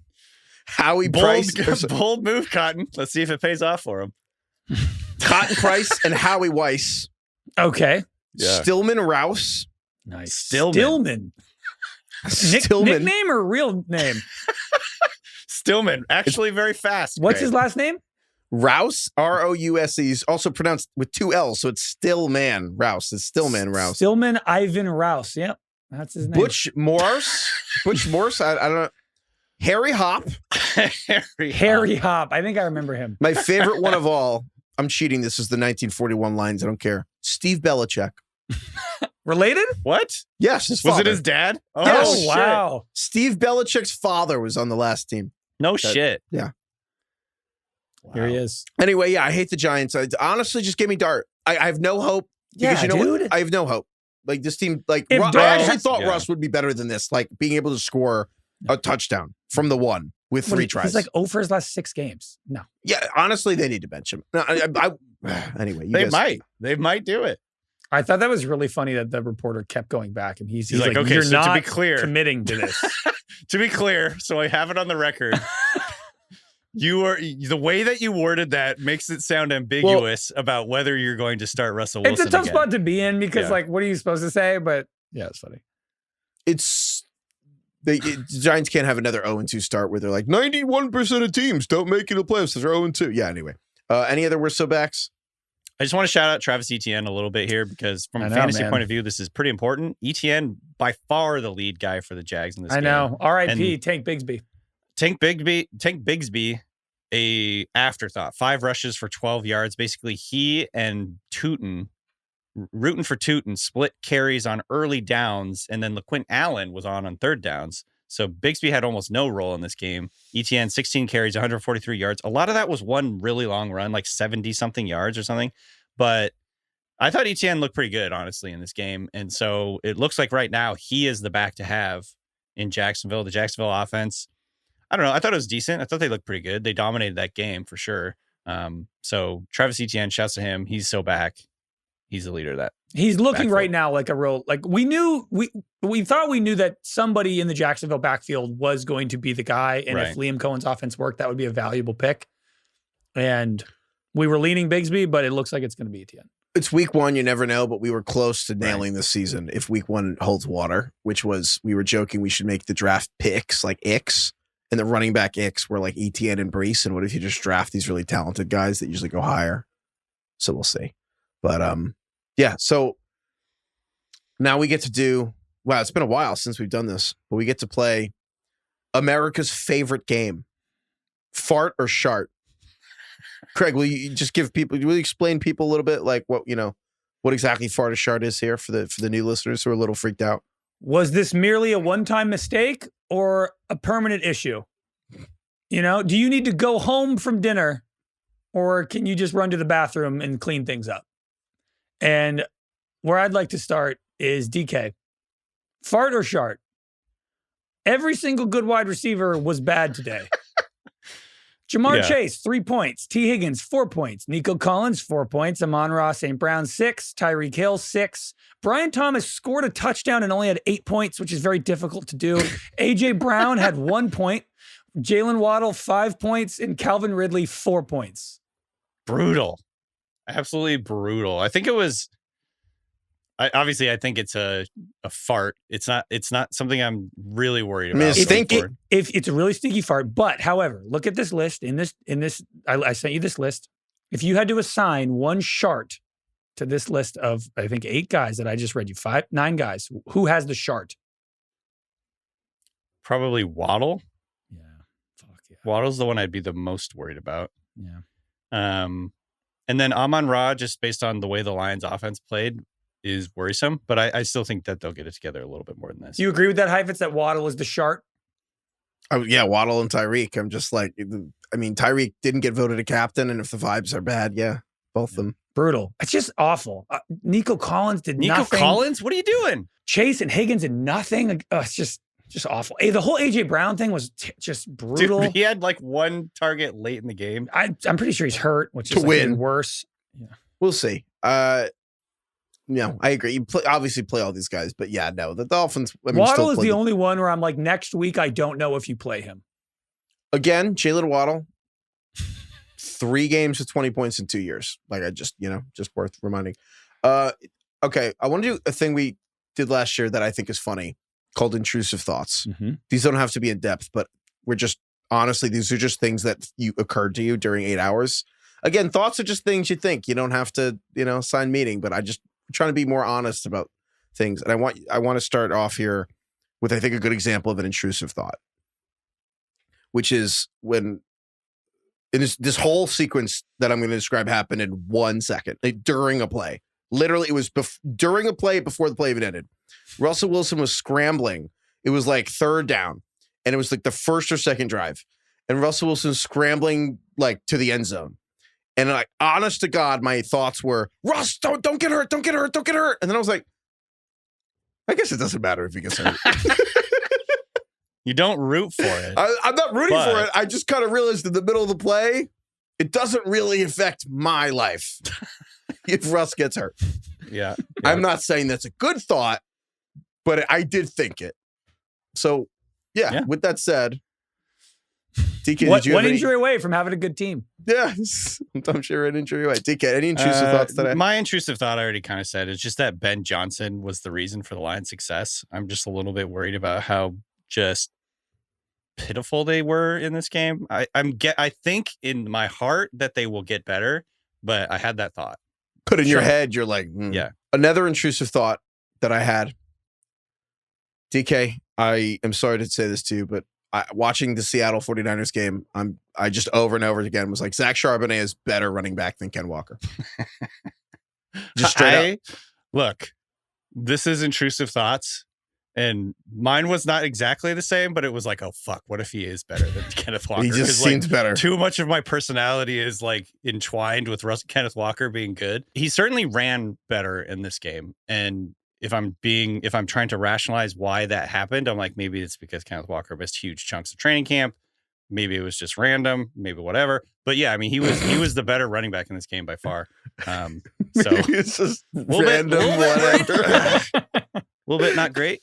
For me personally, he literally got more carries, more yards, more touchdowns, and it just looked better. Well, he had fewer opportunities, for what it's worth. Kenneth Walker had more targets and carries than Charbonnet. And it was like, it looked like Charbonnet was the lead back in this game, but they were just like rotating drives. And the drives that Charbonnet was in, they did well. And then the ones that Walker wasn't in, they did not. So, do with that what you will. Could be random, we'll whatever. See how it goes. Some of it was just random. Well, I mean, look, if you go back and watch the game, like Kenneth Walker's getting fucking tackled in the backfield. No, that's like not necessarily his category fault. For things we realize. Random, whatever. Be random, whatever. I'm rationalizing. I fucking admitted it. All right. I know. But don't give me shit. It's like Carlos. It's like when Carlos.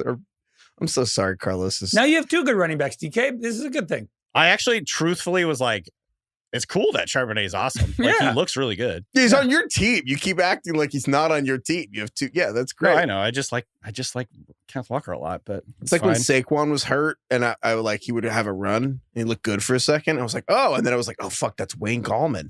Wayne Gallman. I very vividly remember that exact play. Like, that's how fans always know first when players injured because they start having moments like that, and then they keep it to themselves. Wayne Gallman sounds like he was on the 1942 Lions. He was, and then he went to fight the Nazis. Wayne Hoppy Gallman. Craig, any intrusive thoughts today? My intrusive thought, and again, this is just an intrusive thought, is that Ashton Genty's like just Leonard Fournette. I'm a little worried that they're going to give him like 300 carries. He's going to like muscle his way to 1,200 yards and 8 touchdowns, and he'll be fine in fantasy. He'll average 3.8 yards per carry. Yes, he's going to average 3. Today he had 19 carries for 38 yards, but he had a touchdown. And it was hard to tell today that he is a freak talent that we know him to be. My buddy Chris has been saying this to me for like the last couple of weeks. And he's not just saying this because we went to San Diego State and we love Rashad Penny or anything like that. He's more making a joke about the Mountain West. He's like, I still don't really understand what the difference is between Rashad Penny and Ashton Genty. He's like, Rashad Penny ran for like 2,500 yards in college. He ran for more yards per carry than Ashton Genty did. And he was like, but we just decided Ashton Genty is the greatest running back of all time. Why? Craig, we have incredibly short memories. That's why. Obviously it's like watching Ashton Genty. He's incredible. The yards after he is a unique talent. However, it does cross my mind the Mountain West thing when I see him play in the NFL. The Mountain West, and also the Raiders can't block. The Raiders were dead last in yards per carry last year. The Raiders run blocking, but like that kind of goes hand in hand. I thought Genty flashed a few times on this, like his escapability, the juice that he has to make guys miss. Also, just for the record, an intrusive thought. We got to say this: like Penny would have been awesome if he could have just not gotten hurt every fucking year of his career. Like when he was healthy, he was really good. That is actually that's a good note. Penny's became a punchline, but like he actually had a lot of issues. Like, but before that, hurt like every year he was in the league. I'm just a little nervous. That's all. I'm nervous too. Like 10% of me is like Trent Richardson, but I'm not even close to that. I'm at 10%. Maybe that's 5. just the dreadlocks. These are intrusive thoughts. just that's the same thing as the Jeremy Shockey comps to Tyler Warren. It's just some hair. My intrusive thought was, oh God, is Aaron Rodgers going to win the MVP? I fucking had that. Yeah. Just when the only time he's good is when people start thinking he's comeback player of the year. Honestly, DK, now I'm like mad. You're right. The problem with Rodgers was everyone believed in the Jets. The fucking Packers drafted a quarterback in the first round and then he won 2 MVPs. This is what I'm saying. Everybody, it went way too far. You know what? Slander. You know what? I'm just realizing now. I forgot my best take about Rodgers. Craig. I did. Damn it. And then I realized I became inoculated to the slander. Okay. Yeah. Immunized. Heifetz, what were you trying to say? Who cares? It doesn't matter. It's stupid. It's stupid. No, I just think the problem was Rodgers stopped doing drugs. I will say there was a moment today. There was an angle where I saw his giant forearm tattoo, and I was like, "Fuck, that's lame." That was an ick. The tattoo was an ick. Did he explain it yet? Yeah, doesn't need to. Deep though. Okay, play of the day. Yeah, there were a lot of good ones. There were a lot of good ones. The Isaac Tisla, the Lions receiver, that one-hand catch that turned out his butt hit the ground, and it was his towel, and so like he just I've never quite seen it. It wasn't even a toe tap. It was a straight up heel tap. That was an incredible thing in the corner of the end. It didn't matter at all. Yoink.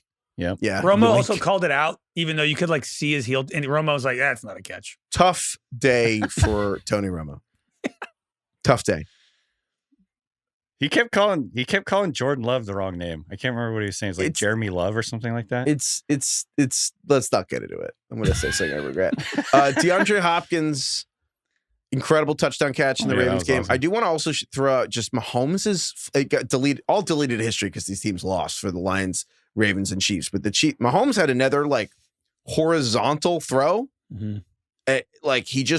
He flipped the ball to Juju. He looked like a fucking superhero. He was in the middle of the air. He was like a foot off the ground, and he just flipped the ball to Juju. Poor Mahomes. Mahomes is truly in danger of now. I think actually has the worst receiving core he's ever had right now. It's crazy. Where they got hurt like on the first play. It's a nightmare in Kansas City catching passes. Any other best play of the day? I think we would be remiss to go this whole podcast without mentioning Emeka Egbuka scoring the game-winning touchdown, his second touchdown of the day. I mean, look, Tyler Warren, I think, is up there under guys where it's just like, he's going to be good in the NFL. And I think Egbuka is exactly the same. Like, this guy's just going to be really good. My play that stood out to me was the Bijan Robinson's 50-yard touchdown. It was the first touchdown of the day on Sunday, I believe. And it was just that dump off on like the fourth play of the game. And he looked like he was fast forwarded and truly looked like he's even gone up a level athletically. And I was kind of shocked that he outran those forward bucks. The only thing missing from his profile was like Bijan weirdly hadn't had like long touchdowns. And it was nice to see him immediately get one. He had 100 receiving yards today. That's incredible. But yeah, the Egbuka, I think I kind of do think the best play was Tesla, although it's weird. I don't know. It's kind of, the game is kind of over. Yeah. Do you want to pick one? Also, Matthew Stafford had a sidearm no-look pass to Puka Nacua early. I don't know when it was in the game, but just vintage Stafford. Well, I used to think the no-look was... And Puka just peeling himself off the turf he went to the blue tent like 4 times. He looked like the James Bond guy whose eye bleeds when he's playing poker. Like Puka just looked... How many times did he go back and forth to the locker room? Puka just, man, maybe just like don't try and run after catch. Yeah. Like I will say, I used to think he needs to like watch more Tyler Lockett. The guy that taught Tua to like how to fall, right. Puka needs to go to that guy. Do you think Stafford does the no-look passes on purpose, or do you think Stafford actually just can't turn his neck sometimes? It's like like when you get old and you're driving, you like can't look in your blind spot. Exactly. Oh, it's like old guy golf swings. They don't have a hip, so they have to figure out how to swing without it. It's a good question. Stafford just doesn't correct anyone. We're like, wow, you did that on purpose to hold the safety. And he's like, yeah, totally. Totally. I'm changing lanes without looking, Matt. I'm just going to go for it. Worst play of the day. I have one, but I don't know, Craig, do you have your worst play of the day? This doesn't make the stat sheet because it was called back, but Bryce Young had one of the worst picks you'll ever see. It was a pick 6, and he was like trying to evade a sack and literally like Will Levis'd it up to the defender, and it was an immediate pick 6, but they called it back. There's the Panthers are so lucky that game got lightning delayed and no one watched it. Like, it was horrific. It's bad. I will say worst play of the day. I actually want to give it a Cam Ward for the Titans, who both played well and also the Titans were horrific. And I had 2 points in fantasy, which is kind of tough. Dead last. Dead. When he finished dead last. Like, did you see the long drive he had in the third quarter? Yeah, pretty impressive. With that said, I can't think of a worse way to start your career than at Denver. I know, yeah. So, and also, I will say, I don't think Cam Ward looked overwhelmed. He looked like he belonged. He had arm strength. He was hitting receivers in their hands. Like, traits-wise, I'm like, okay, this works. Mm-hmm. But then the actual, like, games, I mean, so Austin Gale here at the Ringer sent me this, that the Titans average 6.2 yards per play. I mean, it's pretty good. I was like, no, 6.2 yards per drive. Yeah, they basically would just get punts and run them back into field goal range and then kick field goals from the literally same spot. Like it was the lowest yards per drive the Titans have had in the 21st century. Yeah. And it was actually worse than that because they just kept getting the ball in Broncos field position. But anyway, worst play of the day to me was just the Broncos.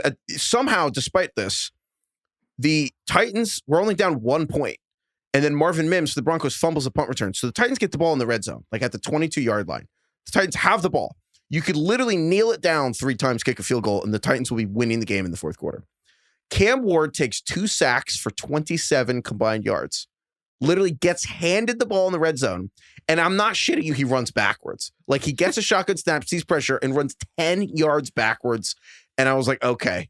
This is a learning experience for everyone. I think that's one of the biggest learning curves going from college to pro is that you cannot evade sacks like you think you can. Like Cam Ward is not that fast. He's a big dude. He kind of lumbers a bit.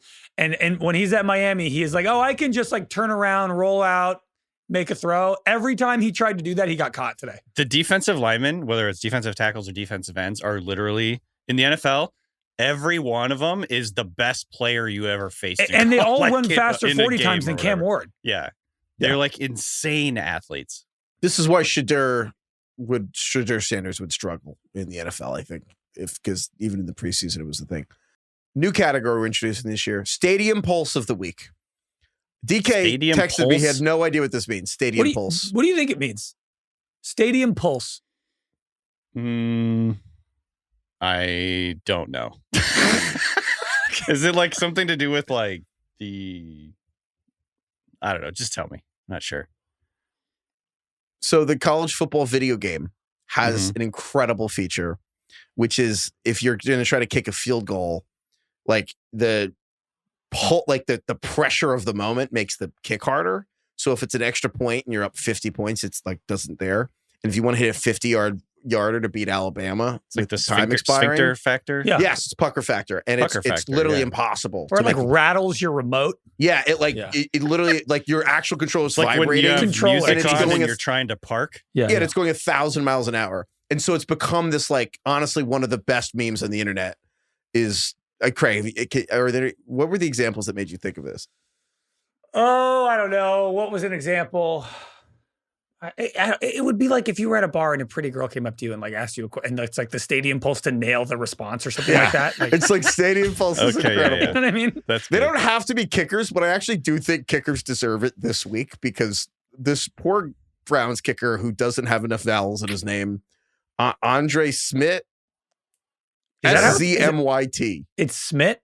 I don't know. I'm fucking We're asking SZMYT. I'm fucking guessing here, man. I'm gonna look that up while you guys. Schmidt? Yeah, I mean, It's Schmidt. Whatever. He fucking missed 4 points of kicks in a game the Browns lost by 1. So that kind of sucks. He missed a 36 Yeah, I yard think field it's goal. Schmidt. Oh, Schmidt. I think it's Schmidt. That's probably how it was spelled in the old country. But yeah, 36-yard field goal and extra point. It was tough for poor Andre Schmidt. It's a bummer. This isn't really a stadium pulse. I just had nowhere else to put it. But man, did you guys see that video of Myles Garrett drilling Joe Burrow? It's got to be so scary to play quarterback. Dude. Remember the Geno Smith, Aaron Donald, when he goes like, oh my God. Fuck. It is like, oh my God. Dude, like the most genuine, relatable. I kind of oh my God. I think there's like, this is like workplace malpractice, what the Bengals are doing to Joe Burrow. I don't think he should be on the team. What he has to go through day in and day out is just to make it to 500 is unfair. It is almost underrated how much we were just saying, like, these are the most athletic people in the world, like the defensive ends and defensive tackles, like the biggest, fastest people in the world. And they're trying to crush you. It's all they want to do. And my Instagram algorithm recently has kind of started, I don't know why, but I'm getting more like great white shark jump scares from divers, which I don't really want, but I guess I watch because they keep feeding it to me. Mm-hmm. And that really is what's happening to these guys is kind of just, Joe Burrow is just going along. He's like, holy fuck, Myles Garrett. Dude, like, but except he doesn't, but except he just sits in there and took it. I mean, Myles Garrett comes rounding the corner like Mr. Larson and Happy Gilmore. And Burrow just sticks in there, makes the throw, and gets fucking annihilated. And they barely beat the Browns by 1. I'm like, dude, Burrow is... It's a $90 million a year collision right there. It's like a large hadron collider. Oh my God. There was a video that used to circulate on Twitter. And it was like from the 80s. I apologize. I can't remember the players. It was basically like defensive linemen going through the bag drills where they were like, you know, weaving through and then hitting those bags, and it's like, you know, the ones that like kind of you can knock them over, but then they come back right back up or whatever. And it was like 2 straight practice reps, and it was a Hall of Fame pass rusher and then like a practice squad guy, and like the Hall of Famer was just fucking annihilating these practice dummies, and the practice squad guys just like kind of jogging through and like, you know, barely touching them. I'm like, that's what playing Myles Garrett must feel like. It's so. It's incredible how much more athletic he is than almost anyone in the league. He was running at full speed with the goal, with the intent to fucking kill Joe Burrow. Yeah. I just want to make it clear like how different Myles Garrett is than most players ever. And having to face that, it's like the Micah Parsons thing. Like, is that I don't worth want to have 45? to face that. Is that worth $45 million a year? I don't know. Taking that hit, I don't know. It's fun. How much would you pay to my his God. blood? Oh my God. Aaron Donald, can you imagine? I mean, I would die if he hit me. So I would not take that money because I'd be dead if he hit One me. of my favorite things I ever saw. You don't have your health. One of my favorite things I've ever seen in NFL practice was the refs at training camp watching Aaron Donald because they couldn't believe it. And then like he beat a practice squad player so bad they were laughing, and like refs shouldn't laugh. So they were like turning around, trying desperately to not be seen laughing. Okay, next one here. The Arthur Smith / Shawn Hochuli Award for coach and/or ref that pissed you off. There were some weird calls in this one. I will say this is just random, but there was a point late in the Jets Steelers game where the Jets were they're deep down near the end zone, and the referee made a call, and he was like, "Personal foul." Yeah. Offense. This was bad. And really the crowd was like all pissed. And then he goes, sorry. Personal foul defense. He let it sit for like 10 seconds. Yeah, so funny. I had already like fired off a few texts. Like, nice. They're moving back. He's like, no. Sorry. Correction. Yeah. Personal foul defense. And even the announcers are like, that was like a WWE turn. Yeah. It was. That was good. Also, wait, that foul was on Jalen Ramsey, and I actually want to say the play of the day was Jalen Ramsey making the tackle on Garrett Wilson. Hitting Garrett Wilson. They were jawing earlier in the game too. That was pretty, yeah. Mm-hmm. I agreed, DK. That was hilarious.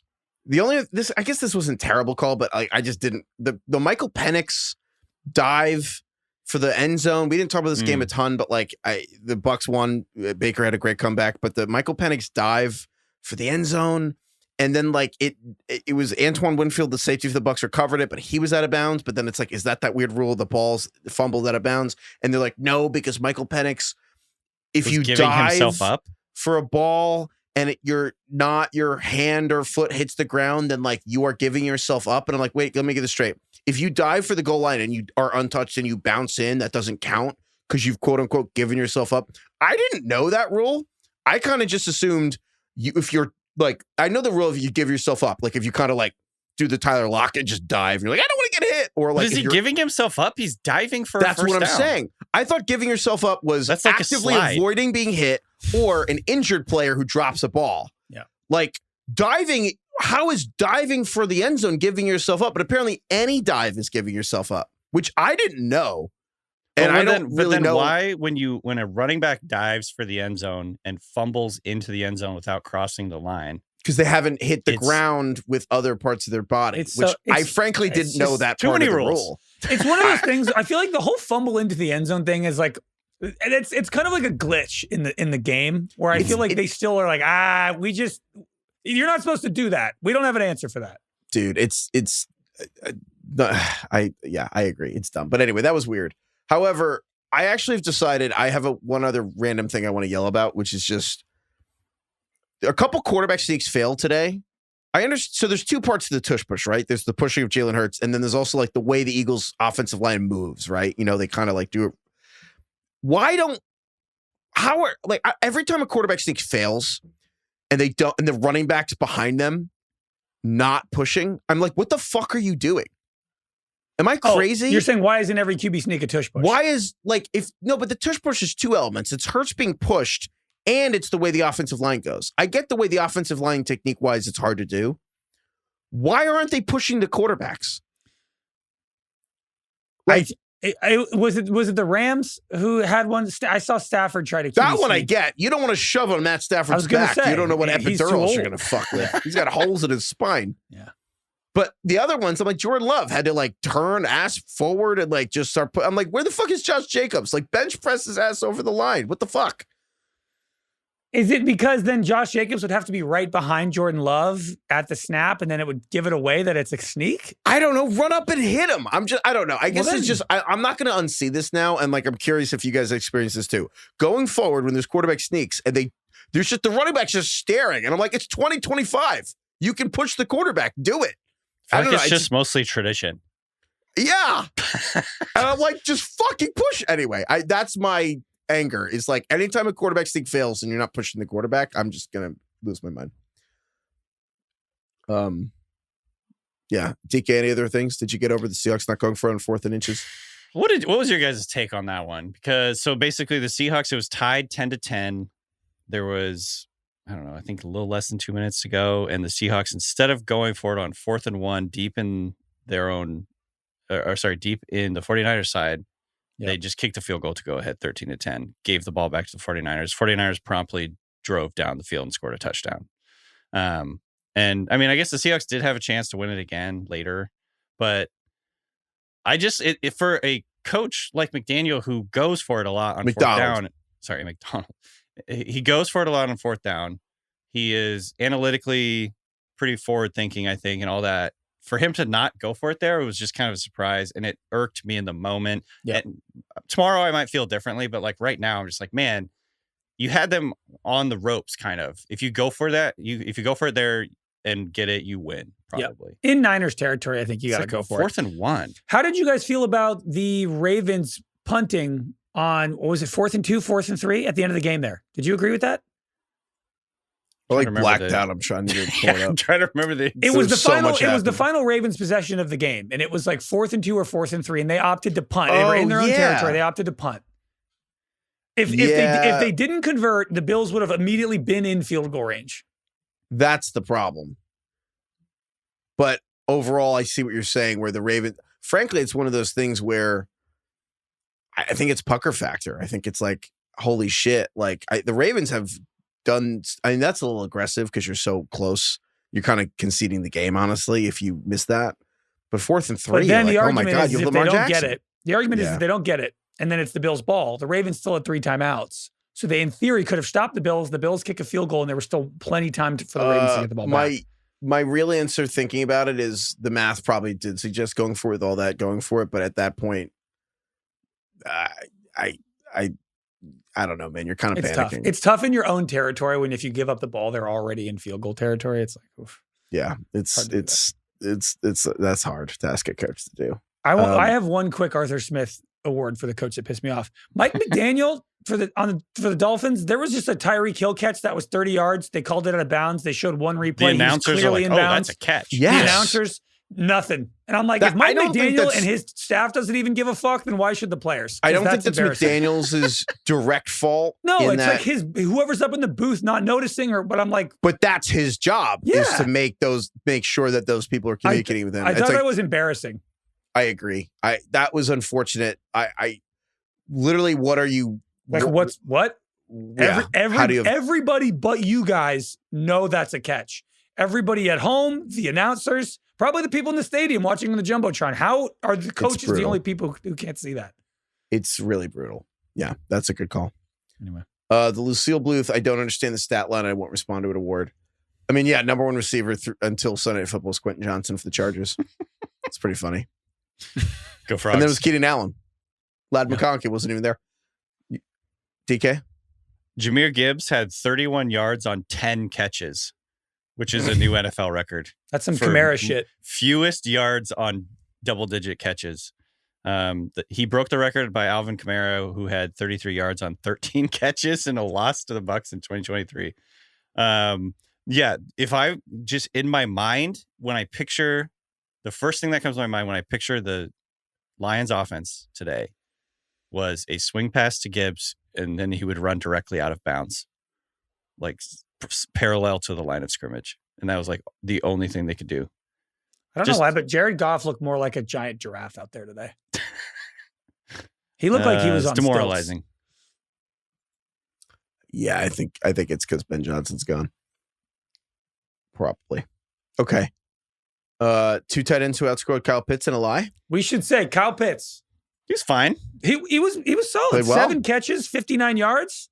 Played well. Actually was physical. I was going to say played well. He Not looks many healthy. tight ends outscored him. Many tight ends outscored him. No, he was the tight end 12. There was his first catch. He had some juice, made a guy miss. I was like, okay. What did you make of Penix overall today?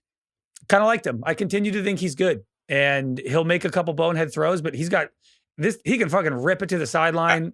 I think he's the new Tua in that. And not just he's what Tua was a few years ago, where you're like, all right, I don't know if this is going to work for like record wise, but for fantasy, this is going to be unbelievable. Like he's like the same way the Dolphins. It's not as innovative and cool as what the Dolphins were doing a few years ago, but. Craig, I think you said it at like 2 p.m. You're like, this is the league pass team. Like the Falcons are just going to be like ripping passes all day. Yeah. And they're probably going to lose really close games, 28-24 every week. Yeah. But yeah, so 2 tight ends who outscored Kyle Pitts in a lie. Juwan Johnson, Harold Fannin, Jake Tongas. Jake Tongas. Tongas didn't outscore Pitts. How dare you? Did he? Had a touchdown. No, I don't think he did. No, he didn't. No. Yeah. It was close, Jake though. Tongas. I only know this because I actually started Kyle Pitts in a league, and I'm keenly aware of how many points he scored. Kyle Pitts, 7 catches, 59 yards. He had a good day, Kyle Pitts. Okay. We're going to do Burn Book now. But before we do Burn Book, I want to remind people, if you're listening, that for Monday waivers, we do trivia. So please email us trivia questions for the Monday waivers episode. And then also Wednesday, email us fantasy court. So if you have fantasy court questions or whatever's going on with fantasy court, any issues, your argument, your group chat, we will litigate.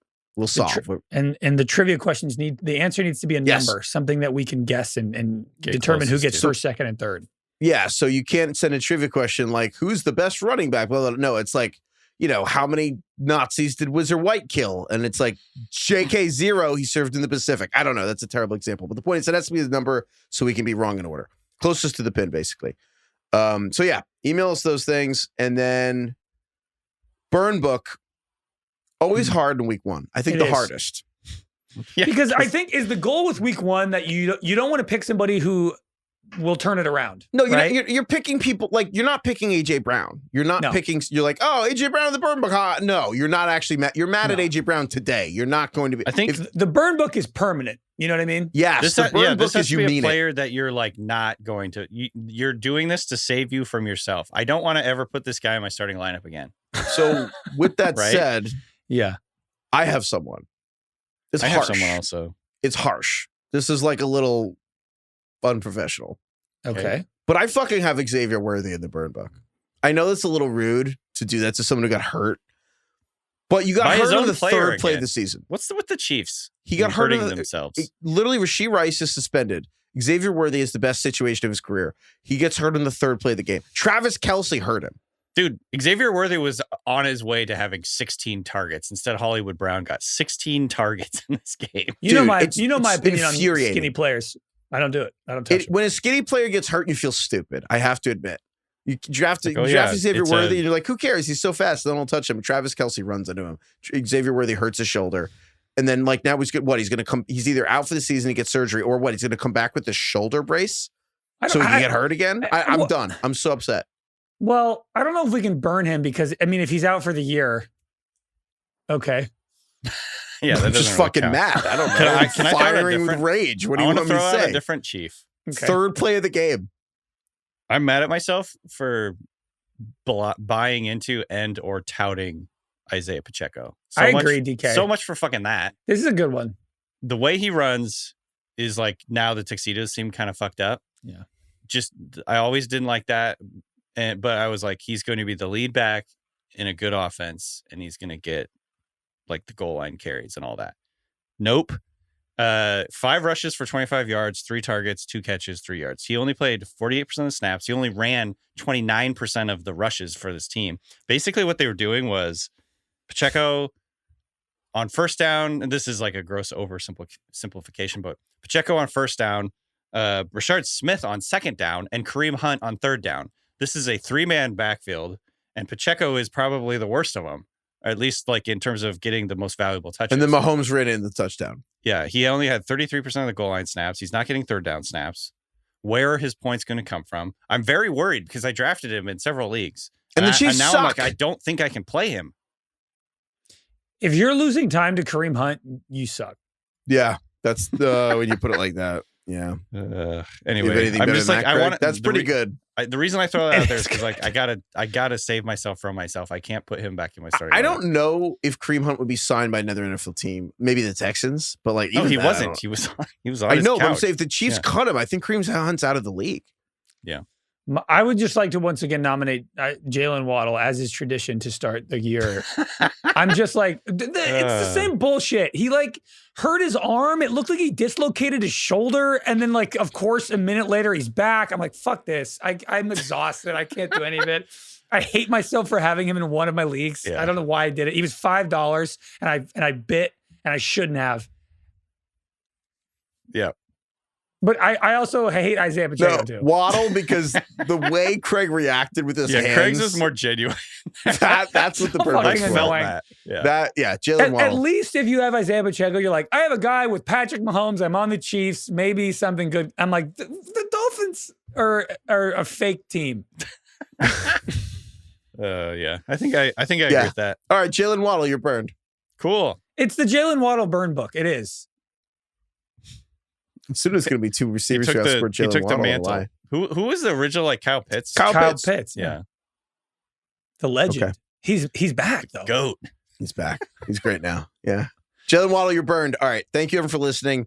Follow us at Instagram, Ringer Fantasy Football, Instagram and TikTok. And subscribe to our YouTube channel if you haven't. Thank you, DK. Thank you, Craig. Thank you, Carlos. Thank you, Kai. Thank you, Austin. Thank you, Ronak. Thank you, everyone. Thank you for listening. Thank you for emailing us trivia that comes in the form of numbers to ringerfantasyfootball@gmail.com. Waivers, we're going to go through a bunch of waiver picks on Monday after Monday Night Football. We're going to talk about Monday Night Football too. And then Power on Wednesday and previews on Fridays. Craig's got the fucking hat on again. How's this look? You look so much worse. You look so stupid. Sometimes these hats are fucking crazy. Who are these for? You look, why are you blaming the hat? Well, you know, I agree with that 100%. There's these like really giant flat bill, like hats who's like truly this? Come in all shapes and sizes. I look like a 6-year-old. Look at me. But the design is really cool. It's just a big hat on my head. I'm going to wear it every time they win. I'll tell you that. Craig. I'm going to wear it every time they win. Thank you, Lord. Lord. Thank you, Sublime. Oh, hell yeah. Love Sublime. Way back track. Me in this hat, I look like a guy who likes Sublime. Do you? Yeah. You look like a guy who's like waiting for your dad to pick you up from like practice. Yeah. I don't practice Santeria. I ain't got no crystal ball. Yeah. Heifetz, do you know who Sublime is? I'm not sure you do. You ain't got no crystal ball. No. I'm telling you. Okay, but I do know song. the word. No. Yeah. God damn it. Yeah, if I had $1 million, yeah. Yeah. Spend it all. That's cool. Sublime was one of my favorite bands when I was in like high school. Yeah, that makes sense. California and whatnot. Yeah. No, I really love Sublime. I was wearing hats like this. I was. That sounds like that's one of those things that's both inspiring and sounds like a dig. I liked it when I was 9. Imagine pouring your heart and soul into a song. When I was 9, no, I liked it when I was in high school. What are you talking about? Okay, that's true. I'm just thinking about how I love like Linkin Park. I still listen to them now. He still celebrates their entire catalog. Oh, I love Sublime. Like if they're on in a bar, I'm having a blast. I actually just heard Santeria recently. I think this weekend, and I loved it. What I Got is one of my favorite songs. Loving. I think Sublime's an example of a band where I'm like, I actually know a lot of their music, but I couldn't name any of the songs. Yeah. Like I never would have been like, oh yes, Santeria by Sublime. But now I'm like, okay, I think I know. I know most of the words to this beginning of the song. Shouts out Long Beach. LBC. DK, what's your favorite Sublime song? Probably Santeria. Some of the others, What I Got, Craig was just singing that. Wrong Doing Way. Time is good. I love April 29th, 1992. That song's cool. Yeah. Craig, should you make your like a high freedom. school Craig? Should we all make those songs we listened to in high school and put that as a Spotify playlist? Chica Mi Tipo. It's just all Sean Kingston. Lil Wayne. Red Hot Chili Peppers. No, I'm not going to. Modest Mouse. Yeah. Wow. Yeah. Wow.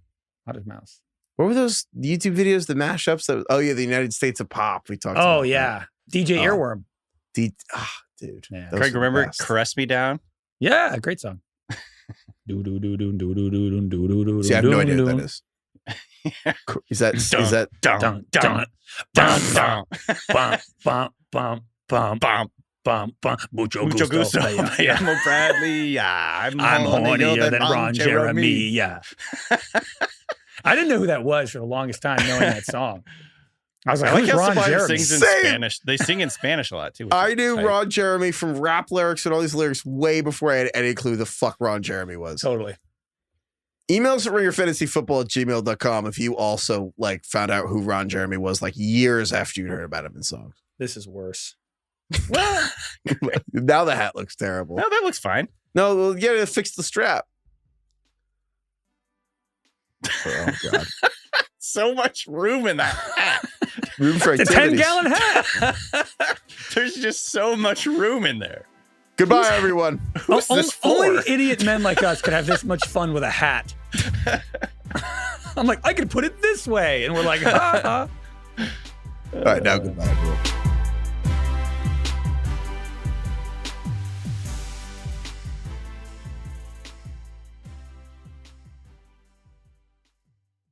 Must be 21 plus and present in select states. For Kansas, in affiliation with Kansas Star Casino, or 18 plus and present in D.C., Kentucky, or Wyoming. Gambling problem? Call 1-800-GAMBLER or visit rg-help.com. Call 1-888-789-7777 or visit ccpg.org/chat in Connecticut or visit mdgamblinghelp.org in Maryland. Hope is here. Visit gamblinghelplinema.org or call 800-327-5050 for 24/7 support in Massachusetts or call 1-877-8-HOPE-NY or text HOPE-NY in New York.